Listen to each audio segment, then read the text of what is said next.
নমস্কার, আমি Pankaj Mato, Binpur government ITI second year student, MMB ট্রেডের। আমার নাম দেবাশ দত্ত। আমি Binpur government ITI mechanic motor ভেহিকেলের একজন দ্বিতীয় বর্ষের ছাত্র। নমস্কার, আমার নাম ভূপেন্দ্র সিংহ, বিনপুর গভর্নমেন্ট ITI আমি MMB ট্রেডের সেকেন্ড ইয়ার ছাত্র। নমস্কার, আমি অর্জুন মুন্ডা, বিনপুর গভর্নমেন্ট ITI কলেজের দ্বিতীয় শিক্ষাবর্ষের ছাত্র। এখন আমরা এই চারজন মিলে একটি প্রজেক্ট বানিয়েছি, যেটার নাম হলো এসি সিস্টেম, যেটাতে গাড়িতে আমাদের অটোমোবাইলে ব্যবহৃত হয়। ঠিক আছে, তো এই এসি সিস্টেমটা বানানোর জন্য আমাদের বিভিন্ন স্যারেরা সাহায্য করেছেন এবং আমরা চারজন মিলে যথেষ্টভাবে সাহায্য নিয়ে একে অপরে তৈরি করেছি। তো এটি একটি হলো এসি সিস্টেমের ডেমো প্রজেক্ট মডেল।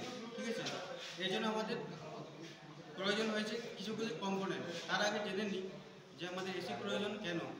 কারণ আমাদের একটা গাড়িতে যখন কোনো একটা খামার সিজনে যখন কোনো এক জায়গায় গেলাম লোকেশনে, সেই সব জায়গাতে কী হয়, গরম লাগে, তখন সেই সময় আমাদের রিল্যাক্স ফিল করার জন্য ঠান্ডা প্রয়োজন। সেই জন্য আমরা কী করি, এই সিস্টেমটা ব্যবহার করি। তো এখানে আমরা যেসব কম্পোনেন্টগুলো ব্যবহার করি সেগুলো হলো 1 নম্বর কম্প্রেসার, 2 নম্বর কন্ডেন্সার, 3 নম্বর এক্সপানশন ভালভ, 4 নম্বর এভাপোরেটর অ্যান্ড ব্লোয়ার ফ্যান, 5 নম্বর রিসিভার ডায়ার, এবং এই যে পাইপগুলো দেখা যাচ্ছে এগুলো হাই প্রেসার পাইপ টিউব। ঠিক আছে, তার জন্য এদিকেও একটা ফ্যান লাগিয়েছি। তো আমাদের প্রথমে কি হয়, এই কম্প্রেসারটা দেখা যাচ্ছে যেটা, সেই কম্প্রেসারটা কী হয়, ক্র্যাঙ্কশ্যাফট থেকে আমাদের পাওয়ার পাই। ক্র্যাঙ্কশ্যাফটের মাধ্যমে পাওয়ার পাই, কম্প্রেসারটা ম্যাগনেটিক ফিল্ড শুরু হয় এবং কম্প্রেসারটা চালু হয়।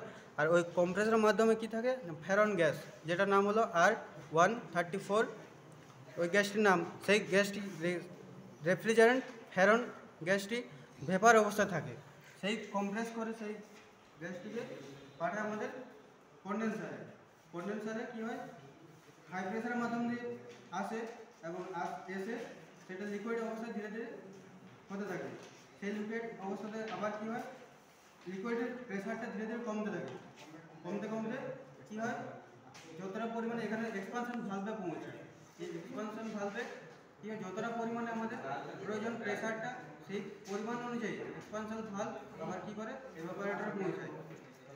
কিন্তু ওই এভাপোরেটরে যখন পৌঁছায় তখন কিন্তু লিকুইড রেফ্রিজারেন্ট লিকুইডে পাঠায় এখানে।